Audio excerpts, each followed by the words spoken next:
to me those who and break it down for those who make up this group, the forum, Locked Up Investment Holders Forum. Who are the members and from which background are they coming?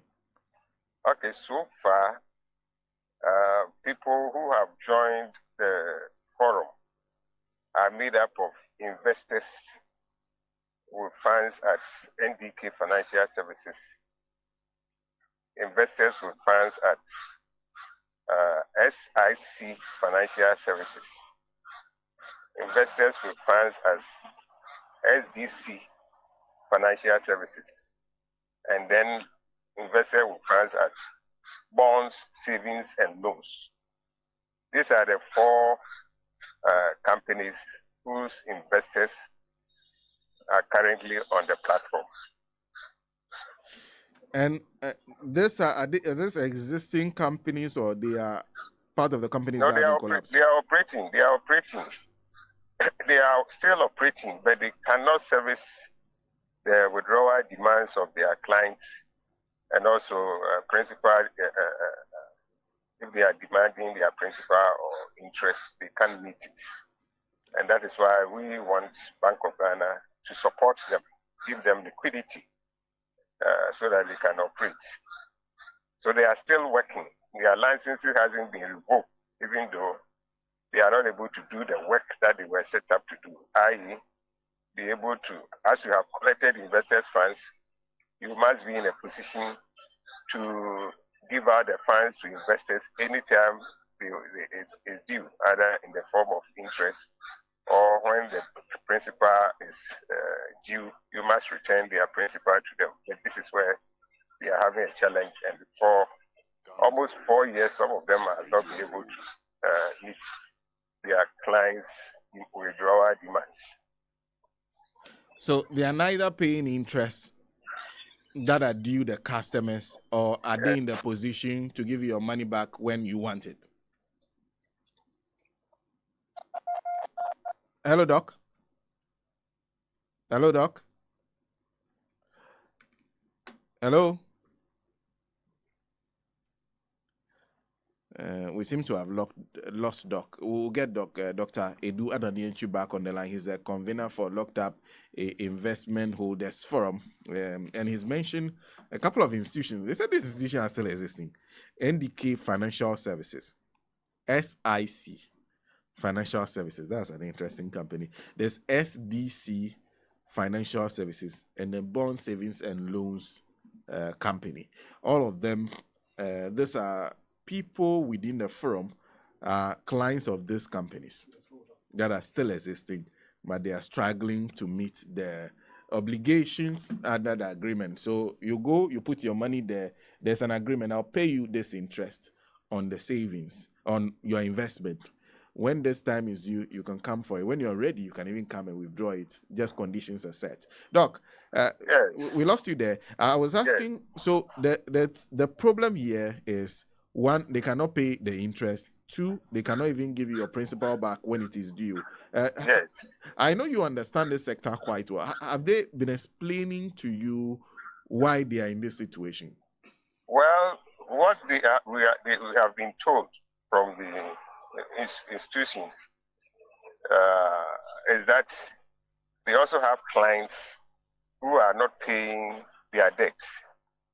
And most of the clients, apart from economic factors that has affected their businesses, that they are not able to get the money to pay them back. Some of them also have been given to contractors who have worked on government projects. And since government hasn't paid them, they have also not been able to pay these institutions. And therefore, they are also not able to pay us. So the whole issue has become a matter of, you have your money there, but the person who picked your money to use for the business is unable to get money back and service these interest and principal payments. And is the situation that bad to the point that without liquidity support from the Bank of Ghana, they can't do anything?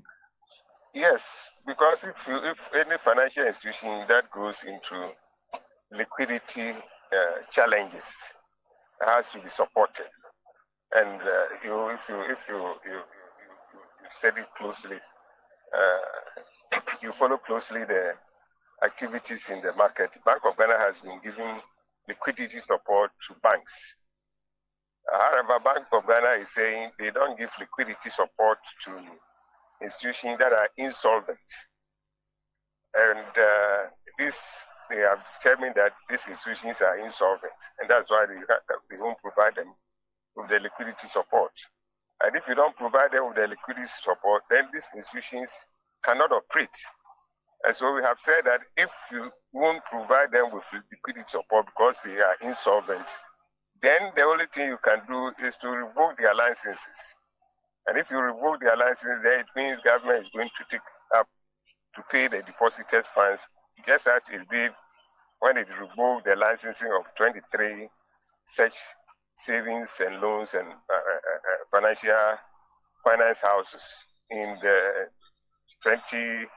between 2017 2018, because they were insolvent and their licenses were revoked. So if you think these people are insolvent and as a result you can't grant them liquidity support, then under the law you must revoke their licenses. And if you revoke their licenses, you must find money to pay investors their deposits, just as it was done 2017 2018. And these are two different solutions that you put on the table. Yes. What's your preference? We want, you see, we all want this economy to thrive. We don't want institutions to go under. So our preference, even though Bank of Ghana says they don't give support to insolvent companies, our preference is to give support to these companies. They employ people, so they should still be there. They are the people who provide financing to the very, very, very small scale traders, tabletops, people who cannot obtain credit from the traditional banks. These are the people whom these people are helping, So they have an economic role to play. And meanwhile, previously we were dealing with only banks in this country. We didn't have this specialized deposit-taking institutions, which was previously put together called non-bank financial institutions. But a deliberate attempt was made to introduce them into the financial market system, because it was felt that they have some important role to play to be able to extend credit to people who would ordinarily not qualify for credit from the traditional banking system. So we believe the economic importance that resulted in the government promoting the setup of these institutions, that importance is still there. That importance is still there. So we prefer that government put in money to give them liquidity support. And that's why we have suggested that the first one is that if you give the liquidity support, you are not going to get all investors' money back to them. We have even provided that give them support so that they can pay about 40% of investors' funds to them. Let them turn 40% into bonds, 3-year bonds, and then 20% can be turned into equity. Those whose the small savers who have their money to be paid in full, but the rest who have substantial amounts turn part of it into equity. Then they become owners of these companies, part owners, and they restructure these companies. If you think all the 3, 4, 5 people, you put them together as one company, do so. Then they become big and they can work, just as government did when they revoked the licenses of 7 or so banks and put them together as one bank. Do so also here. Then you would have saved employment. You would have saved taxes that they are paying. You would have saved the investors who go there for their financing to run their businesses. But if you still think that you won't give the support because they are insolvent, then we say then what we have to do is to dissolve them, to revoke their licenses, and then take up the deposited funds and pay. That is.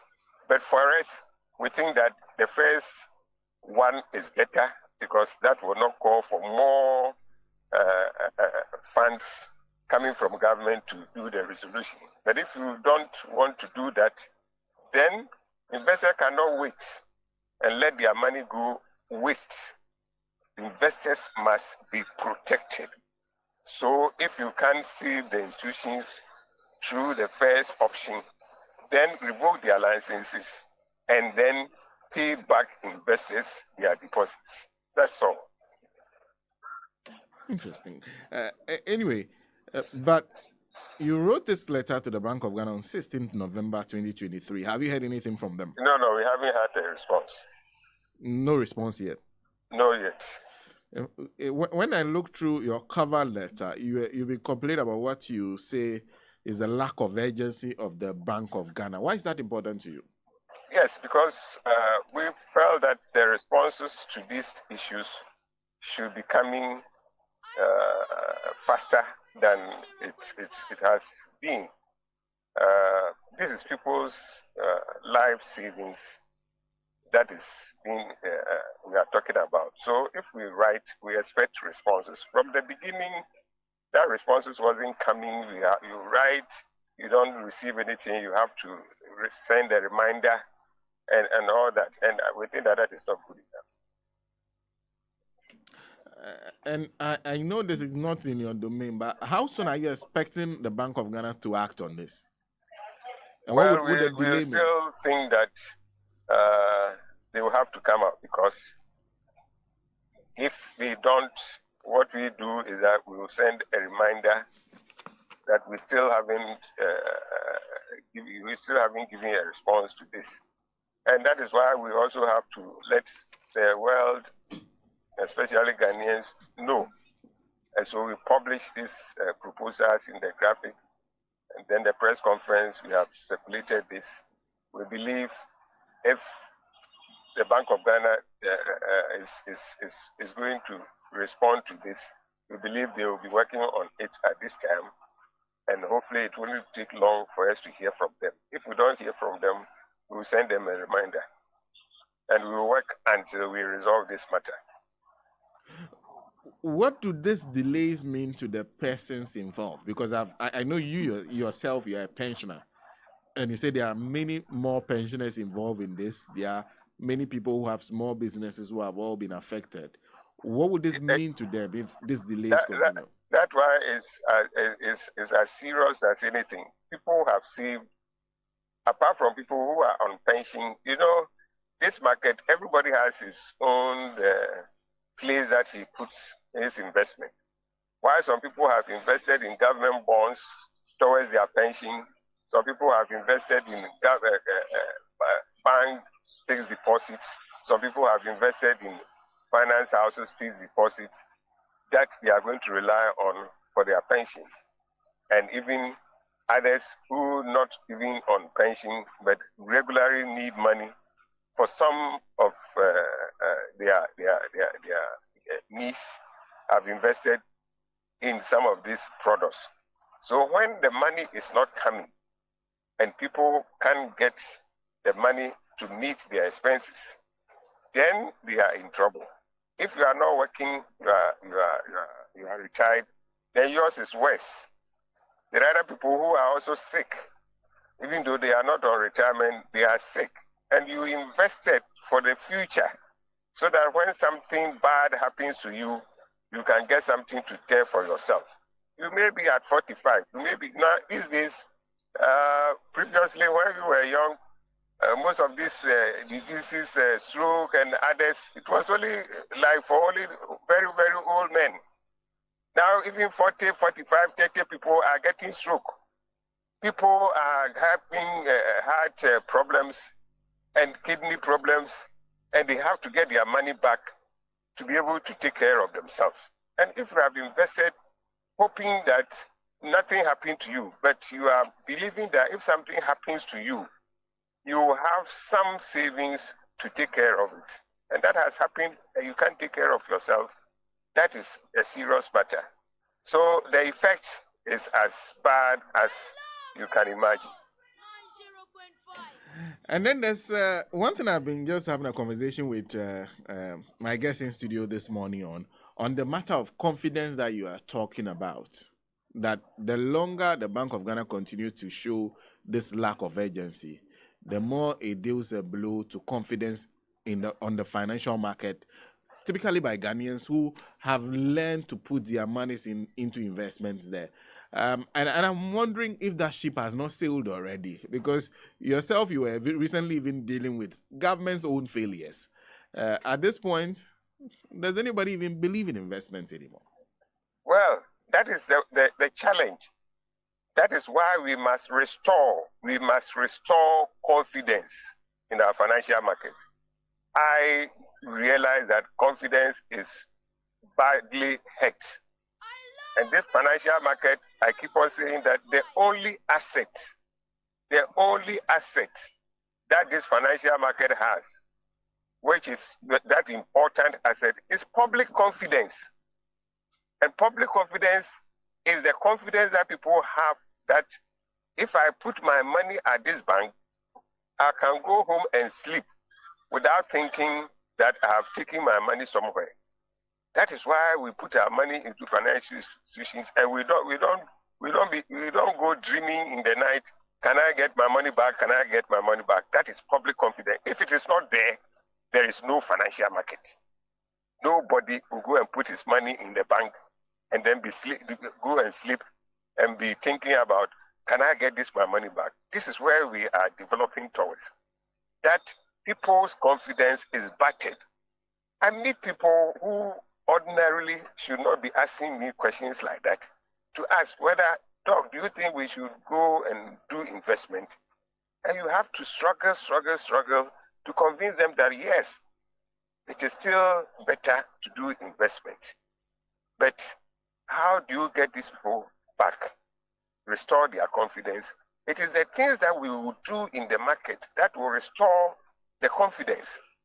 If these things have been resolved, investors have gotten their money back, they are using it to do some other things, then anybody also know that even if I invest and there is a problem, that problem, the authorities will ensure that it is solved, it is resolved, so I can confidently put my money there. But if people's money are there 4 years, they are not getting it, how do I go and preach to the next person that send your money to a financial institution? That is the challenge we have. Doc, thank you. Thank you as always for speaking to us. Thank you too. Dr. Anane is a convener Locked Up Investment Holders Forum speaking to us. And David, this is a matter that we'll keep coming back to, because basically it looks like we do the financial sector. Absolutely, we do. And it's very sad. I obviously didn't know we'll have such a conversation. And for me personally, such conversations mostly append me because we are talking about livelihoods. Okay, the subject on the table this morning is as important as that of livelihoods. I have always been averse to closure of companies and businesses. Closure of companies and businesses is not just being angry with people who are not doing the right things and so taking actions against them. I have always said that organizations don't fail from the operational level. Organizations fail from the top hierarchy. And so if you have problem with an organization, the right and proper thing to do is to look at how to change leadership. So when we have a conversation like this and there is a government that thinks that when things are not going right, the best thing to do is to collapse institutions. It's just sad. It's just sad because I was asking myself, the 25 billion Ghana cedis that was used for the financial sector cleanup, what did it then do? You had a problem that was 9 billion. Then, instead of using 9 billion to solve the problem, because it was debt in the system, just pay it. Okay, give the financial support that is needed to offset that kind of debt. He said, no, I'm going to do whatever they did, and they have been spending and spending up to 25 billion and over. They are still spending. They're still spending. And I'm saying it's about livelihood, jobs. All these organizations, Doctor was listing the names of the organizations that are in this alliance they have formed. I'm very surprised at some of the names. And it's so many. And all these people have jobs. In fact, to be honest with you, when Doctor said he preferred all of them coming together to form a big, giant institution, I am even averse to that because there will be job losses. Yes, what we are saying is let them remain the way they are. Give them the financial and liquidity support, okay? And find a way of doing your changes at the top there where you get the kind of leadership, corporate governance structures for these institutions to operate and operate well. That action of using a macho strategy to close these organizations is actually a lazy work because it's like me going to my farm. I always make this example. I go to my farm, I have my maize farm. I fell sick for 6 weeks or so. I go back and there are weeds all over the place among my corn, okay? Instead of taking my time and clearing the weeds out of my corn for my corn to be free to operate and grow well for me, I get angry and spray everything on the farm or clear everything with a cutlass and a machete. That is lazy. And this government has prosecuted this position against every sound advice and recommendation from the technocratic environment. And this is where we are. Now, look at it. After doing all of this, they said they are waiting for funding for partner institutions or donor partners to solve this problem. What are you going to do? When they created CBG, did they not give money to CBG? They did. You could have given that money and changed the top. So we don't have this crisis we are having because look, when I mentioned livelihoods, it's about the people whose jobs have been lost. You are looking at the people at the top. You got angry, they are not behaving well, they are committing ethical infractions here and there, and so therefore close them. You have closed them. How about the operational level workers? They've all gone home, no jobs, their lives are becoming much more difficult. The innocent people who have trusted a so-called sound financial environment to bring money out and place money in the space, they are struggling right now. And everything is just falling. And they don't seem to see that this is the way not to do things. And they keep defending what is not defensible. It's a sad one, Senna. It's a very sad one. If you are working like we are working, we go to work every day, we get salaries at the end of the month, you will not feel it. Okay, they say when your neighbor's mother dies and they send her to the burial, you see it as a log. But when your mother dies, then you know a human being is going. Now you and I are working, we get salaries every month, so we feel it's okay. But the fact is, as Doctor said, there are people who have chosen to place their pension lump sum, their pension savings, their pension whatever in some of these investments. And the strategy is for them to live a comfortable life after. Yeah. No fault of theirs, they find themselves here. With a government that is recalcitrant, with a government that is unrepentant, unapologetic, that is like rubbing salt in a sore. Okay, so it's a sad one, and I pray the kind of suggestions they are giving to Bank of Ghana does the honorable thing to listen to them and as it were give them the solution they are looking for. They made 2 suggestions. They were asking for, is it recapitalization? Yeah. Recapitalizing the institutions and or closing them and government taking I am not for the closure. I am not for the closure because apart from their own funds, other people are also losing livelihoods in terms of job losses. So they should just bring them back, change the top. If it has to be equity financing, equity finance them, and government should take a percentage, but the organization must run. It must run without any disruptions. Yeah. Well, we have to take a break, David. When we come back, we'll discuss, we'll go and talk, we'll go back to the matter of 24-hour economy and perhaps whether David can figure out how we can use Ghana card to buy cars on credit. Anyway, we'll be right back. It's that time of the year again for the world to focus on Ghana for Africa's biggest cultural expose. Get ready to be captivated by the magic of fashion and music as 1957 Events presents Africa's biggest cultural expose in the Gold Coast city of Accra, Ghana. Rhythms on the Runway, the Aqua Edition. Saturday, 2nd December 2023. Live from the Christiansborg Castle, Osu Accra. Rates 200 cedis standard and 400 cedis premium. Join us as we witness a world where fashion and music are more than just clothing and sound, but an expression of artistry, innovation, and creativity. Let the magic of fashion and music transport you to a world of glamour and inspiration at Rhythms on the Runway, the Aqua Edition. Rhythms on the Runway is a 1957 event. Media partner, Radio Gold. Are you ready to conquer the day with the right energy? Drango! Introducing Drango Energy Drink, your ultimate source of vitality.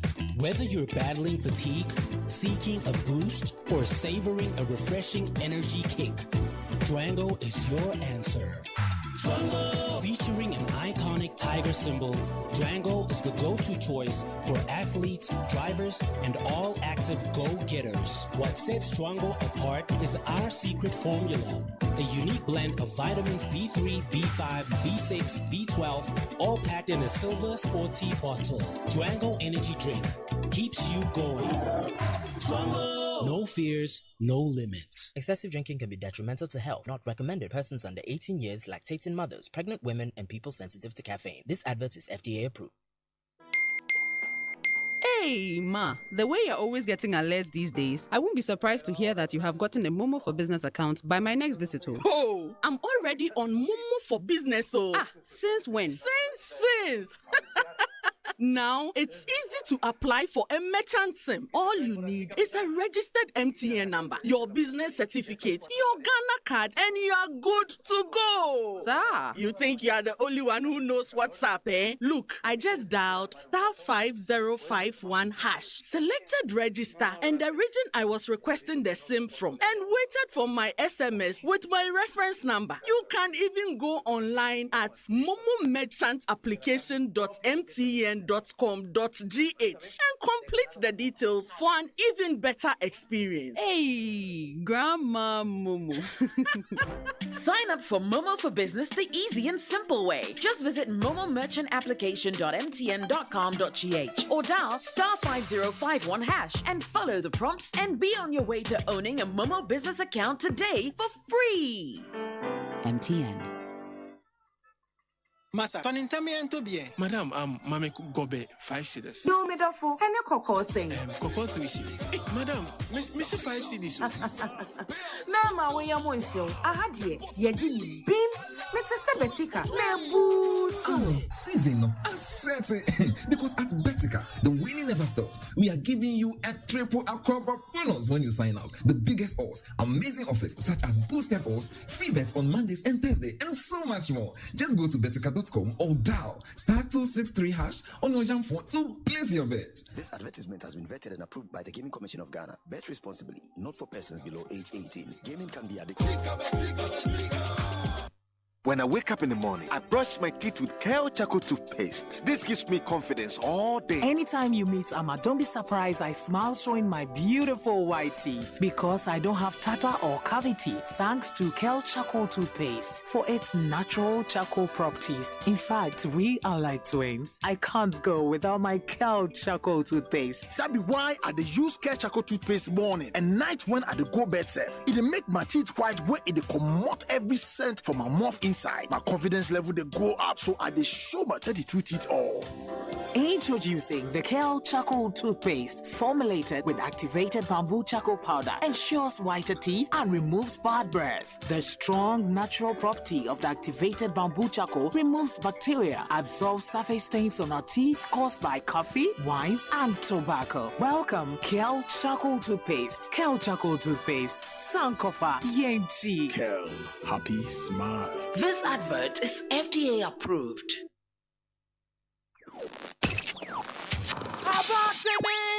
But from a one results now, say about an Irish school, I'm over. Mama, yo, Dutch. For the St. Andrews SHS. St. Andrews SHS. What was in there? About an hour, Kawan Sama. When you school, I can see what Krum Hana were a pim. And you work with St. Andrews. I had dinner. Oh, watch. Mama will be in Snitch. For the present Andrews SHS. We put a word from our SHS 1. St. Andrews SHS. Or your grade A private school. 2020 Putty. St. Andrews SHS. I want to top what's the results. No. Missy. And you'll be able to school. I'm sure you've been listening to the whole conversation around 24 hour. Dr. Bob. Anyway, okay, so for you, leave out the distractions of people who said it will affect witches and wizards. They will not be able to sleep with their wives and everything. If you cut out all those distractions, how does the whole idea sound to you, first of all? It's brilliant. A brilliant idea. It's a brilliant idea. And I struggle, to be honest, when this whole hula baloo about the 24-hour economy started. I was struggling very hard to find and understand fairly why anybody will struggle to also understand why a 24-hour economy or a migration towards a 24-hour economy should be a problem or should be an impossibility. Okay. It was hard for me, and it still is, because if we are doing something for 8 hours and someone says, look, for better output, I'm going to make it 24 hours all round the clock. Isn't it better? Okay. Now, the first thing people started doing was to compare it to NDC saying that free SHS wouldn't work. Okay. And that if they're also saying 24-hour economy wouldn't work, it is as good as the NDC opposed the 24-hour, the free SHS. But it's not the same. Okay.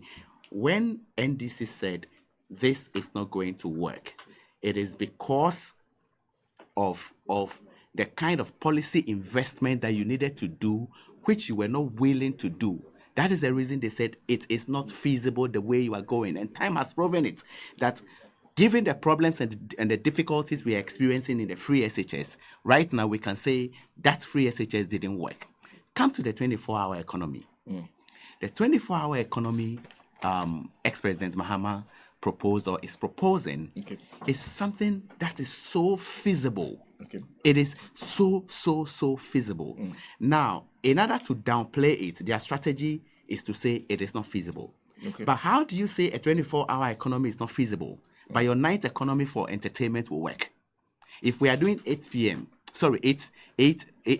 to 5 p.m. and that works, and then you bring a night economy and it will work, how will a 24-hour economy not work? So that is obviously somebody who is just playing acrobatics with realities on the ground. Okay, 24-hour economy is so real, and it is very disappointing. When it comes to Bawumia, I'm very restrained because Bawumia at 60, he's my senior by far. And for him being so-called, now I can use comfortably so-called, an astute economist, to think that a 24-hour economy is that of chobas. A 24-hour economy is that of hospitals, security services. For his information and that of the MPP, let me humbly educate them that a 24-hour economy is that of deliberate policy actions. It is not a natural consequence of human activity. That is why even the UK, after all the advancements we have seen in the UK, they are now having conversations around 24-hour economy. Now, what they state in the name of hospitals are running 24 hours, security services are running 24 hours, Senna, those are critical services. They do not represent 24-hour economy. But they call them essential services. We call it essential services. The NPP and Bawumia are confusing essential services for 24-hour economy. The banks, financial sector, running 24-hour round-the-clock service. For example, you go to the bank between 8 to 5 p.m., you can have your Momo, you can have your internet banking, your web banking, and all of that. It doesn't constitute by itself and of itself doesn't constitute a 24-hour economy. That is the natural consequence of competition and technological advancement. It is not a 24-hour economy. If we should say that, then in that case, every country in the world runs a 24-hour economy because everywhere around the world, security forces are working 24 hours. Everywhere around the world, hospitals are working 24 hours. Do we then say that the world is running a 24-hour economy already? In that case, how does that answer the night economy they are looking to create? Because the hospitals are working 24 hours. What we are saying is a 24-hour economy is that of deliberate policy actions, things you are going to do to the economy. You identify specific areas within the economy, stimulate them, get them to go beyond the 5 p.m. work. That is the conversation we are having.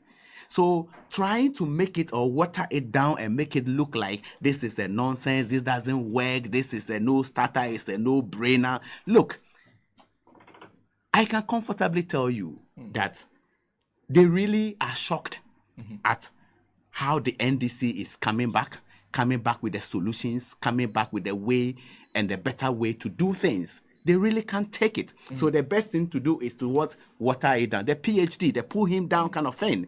But we cannot run a country like that anymore.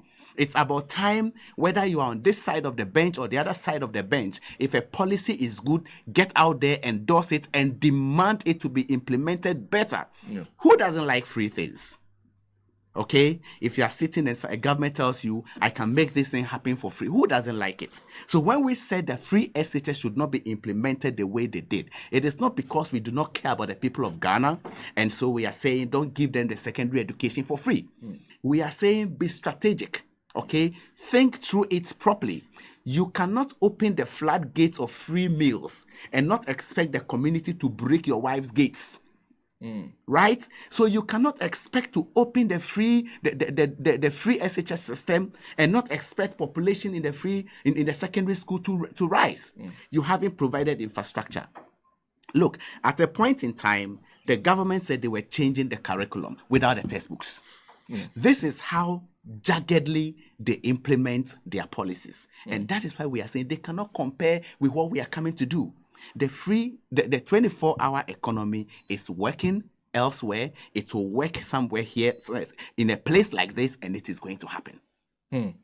But you said deliberate policy actions. Very deliberate policy actions. It doesn't happen from nowhere. So you're suggesting that in order for this to work, one, you need a plan. So you need to know what you're doing to stimulate the system to take this up. That's right. So just by saying I'm doing a 24-hour economy, everybody do 24-hour. No, it doesn't work like that. No. So for example, this topic has been very, very much belabored by now. A lot of people have discussed this since it came up. And it's very interesting because it tells you, I keep saying, for those voting public who say the NDC is not giving the right alternative to the misbehaving NPP government, I want them to listen and listen again that look, the NDC is coming with real solutions. That is the benefit of sitting on the touchlines, watching and thinking through the problems. Okay? Ex-President Mahama has had the time with his advisors to look at how these people are running the country, and they're like, look, this doesn't work. This is the way we are going to do it. You need to be deliberate, and you need to be properly deliberate. We mentioned security. Okay. Look, if you say you are going to create a 24-hour economy, it means life is going to go on all around the clock. But the security, as in crime and all of that, can be stopped in three key ways. Create jobs. When people have jobs, what happens is that once I have a job doing, I have no critical livelihood challenges. I don't have a motivation to go and steal.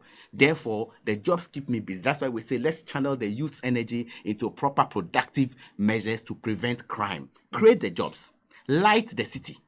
Okay. Light up the city. Okay. Once you light up the city, crime will reduce. Crime and evil grow or thrive in darkness. Light up the city, crime will reduce. And the third is what? By virtue of doing all of this, you increase security presence. Policing, increase policing. So the whole security thing they are talking about, it is neither here nor there. It's a natural consequence of the activities we are going to take. Okay? Transportation. Provide transportation. key areas around the city where this 24-hour economy is happening. Provide transportation, the infrastructure. Now, when we talk of infrastructure, even the e-platforms, today, Bawumia is talking about digitization. But he's forgotten before digitization, there was digitalization. Before digitalization, there was a government that invested in the fiber optic installation. It is the fiber optic installation that brings the internet for us to be digitalized, for him to digitize. He is actually at the end of the food chain. Okay? It is not a germane idea. These are all natural consequences of technological development and advancement. Bawumia is not giving the country anything unique. Now, when you think of doing a 24-hour economy, the e-platforms must be working. And Mahama has shown evidence of having invested in the fiber optic system. So when he says, I'm coming to run a 24-hour economy, and we are looking at infrastructure in terms of e-platforms, it is there already. Policy formulation and implementation. This 24-hour thing, I keep saying, it is not a natural consequence of human beings doing things and human activities. You need to be deliberate. So if we are saying we are going to do a 24-hour economy, we need to think through very well which areas of this economy, which sectors are we looking at, which industries, what simulations can we make.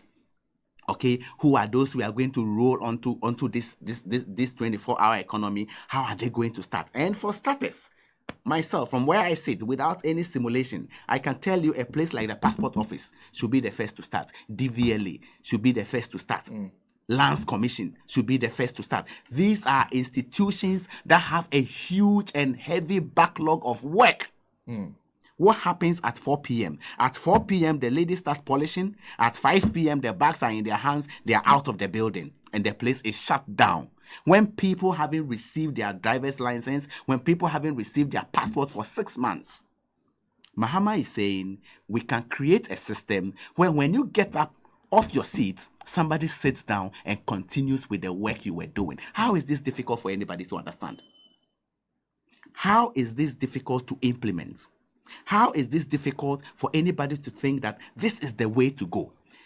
When Ken Ofori-Atta read the budget recently, I sat here and told you there was no proper financial engineering that promises sustainable return to economic growth and development. I sat here and told you that.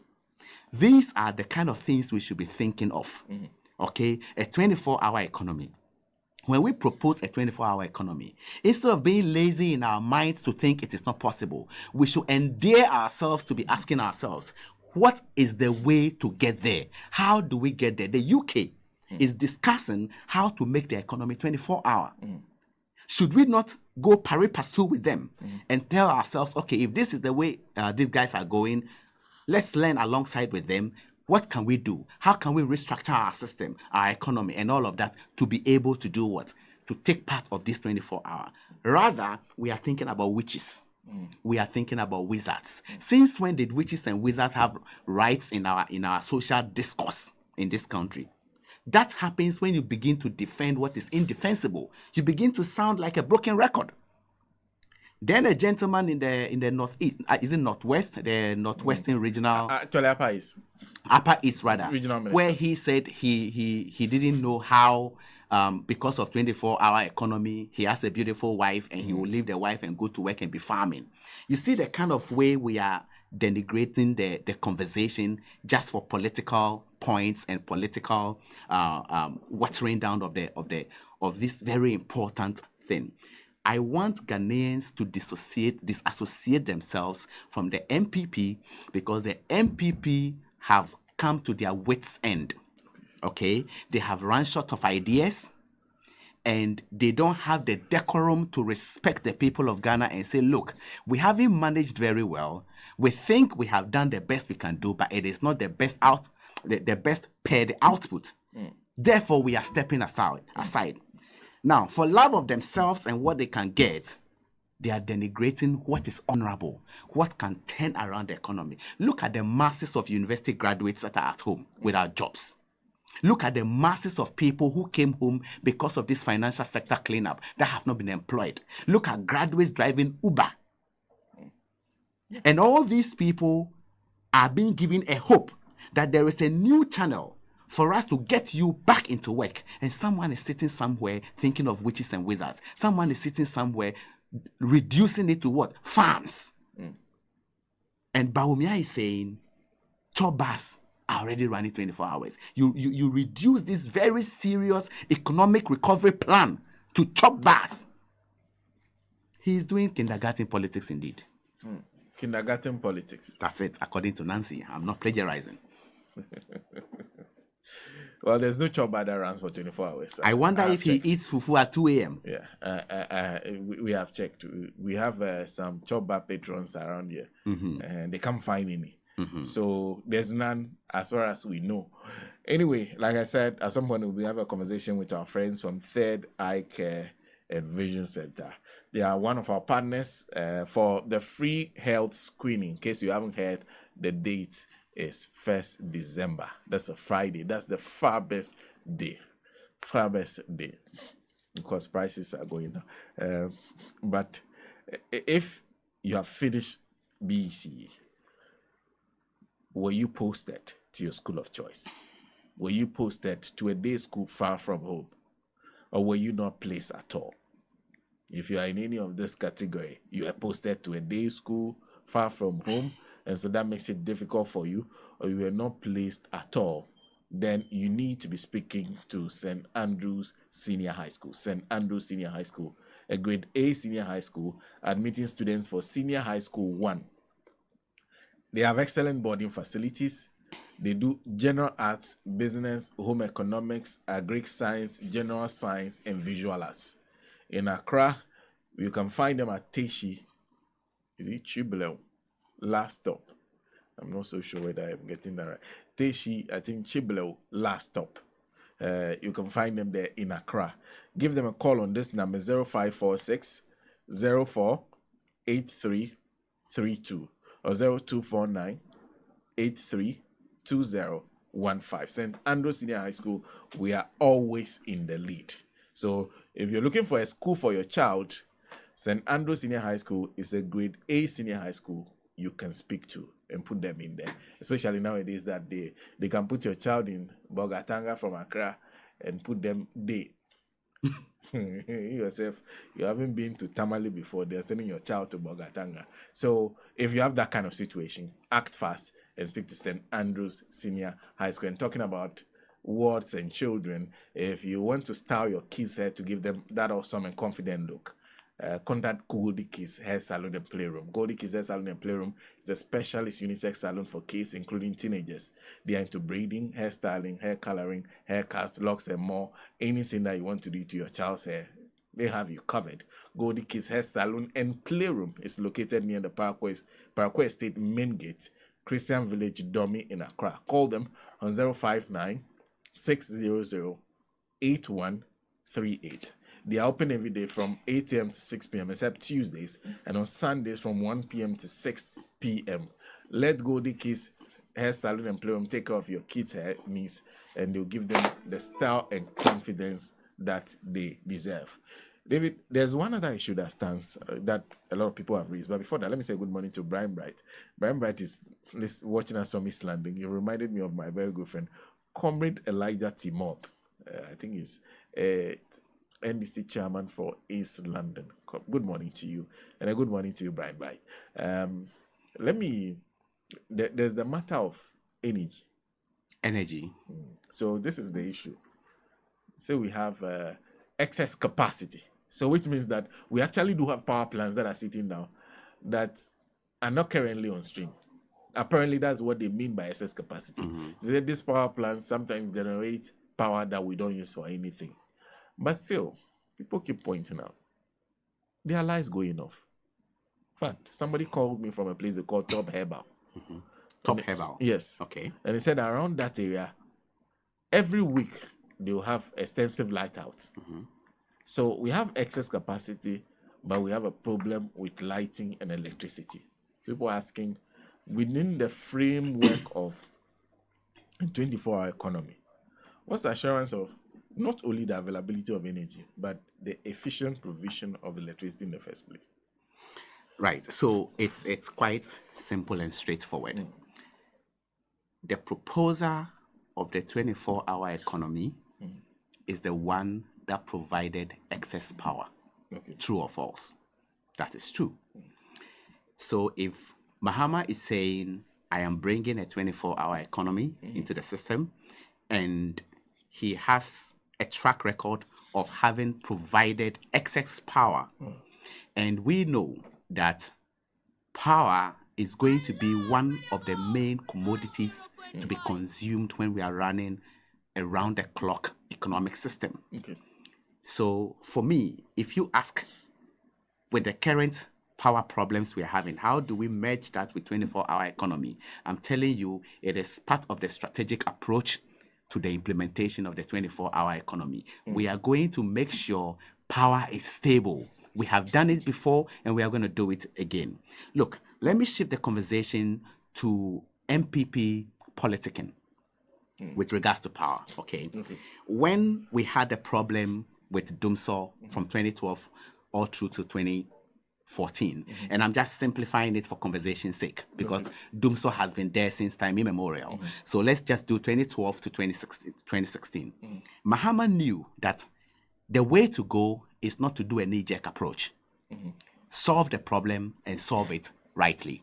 When we are solving problem rightly, what happens? It takes time to churn out the solution. Okay. Now, in getting the power plants here and there, it took time. By the time he had installed the power, we were already in 2016.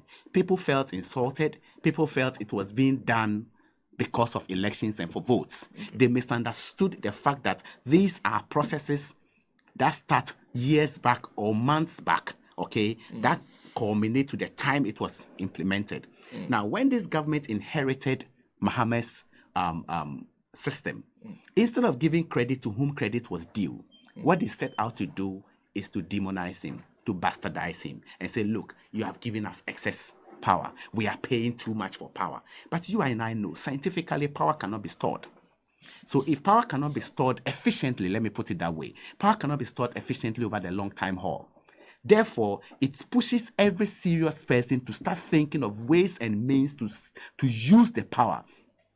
It is that mind that this president has given us excess power. But power is a very important commodity in economic development. That was a platform on which the MPP could have developed to take this country or this economy to the promised land. What did they do? They started dancing. They started doing kinky party. Not investing further. So one, not using the power to spur economic development, not using the power to motivate businesses here and there or creating business avenues, industry to use the power. And three, not investing further. Okay, because it's like a living organism. You have to do maintenance. Population is growing. You have to introduce new power sources here and there. They did nothing. All they did was to be servicing, maybe paying for gas here and there. And they couldn't create new. So as we speak, if they claim they were the ones who solved the Dumso, I think they have the blueprint. They should be able to they should be able to solve the problem. Go out of the city of Accra. Go out of the city, in fact, the inner city of Accra, to the outskirts, the Dowenya, the Community 25, the Afienya, okay? The outskirts, just the Zenu, the Pokwase and co. See how often lights go off. In the city, you see the lights on just to make us keep quiet because the people, the opinion leaders, the speakers, the advocates, advocacy groups, and all of that. That is what we're saying. But go to the outskirts, we don't have power. Power goes off almost every evening, consistently, and it has become even predictable. Where is the excess? So it is doable. To answer your question, Mahama suggested 24-hour economy. He has provided excess power before. That power will be used to run the 24-hour economy. It's doable. It can be done. It is doable. Anyway, we have to have that conversation. My producers will try and get our friends from Third Eye and Vision Center. But in the meantime, do you see the possibility of the whole Ghana card Then I go to the nearest car dealership. I said, the nearest. I just say, give me, this is Ghana card. Give me a car. That car. That car. I like it. I like it. I like it. That BMW. I will pay later. Yeah, right. So for me, I said earlier that Bawumia is a very difficult subject for me because he is my senior by far. Okay. And Nancy rightly put it earlier that Bawumia is doing kindergarten politics. And that reminds me, I wanted to say this, chip in this earlier, but I think Nancy couldn't have captured it any better. My son came home last term, I think September, last year, September, and tells me they are going to have elections. And he was so excited because he knew about our elections we ran, where adults go and vote. So he tells me we are going to have elections. And I said, what kind of elections? He says the school's head boy position. Okay. And he tells me whom he's going to vote for. So let's say he says, I'm going to vote for Senna. And just to pick his thoughts, I'm like, okay, so why would you vote for Senna? What is the thing for Senna? Why? And then my son says, Senna promised that when he becomes the head boy, his choice of head boy promised that when he becomes a head boy, he will make sure they don't do homework anymore. Senna, just look at that. He will make sure they don't do homework anymore. And I looked at my son, I'm like, oh, really? So you don't want to do homework anymore? And that's why you're voting for that gentleman. Head boy that can promise you an absence of homework. Yes. That's the end of all homework. And that is what my son wanted. That's what the gentleman told him. Something he cannot do. He doesn't have the control over homeworks. He doesn't have the control over homework. And he's promising the kids that when he becomes head boy, the kids will not do homework anymore. Bawumia is like that head of school, or is it head boy who was promising head boy, who was promising no homework.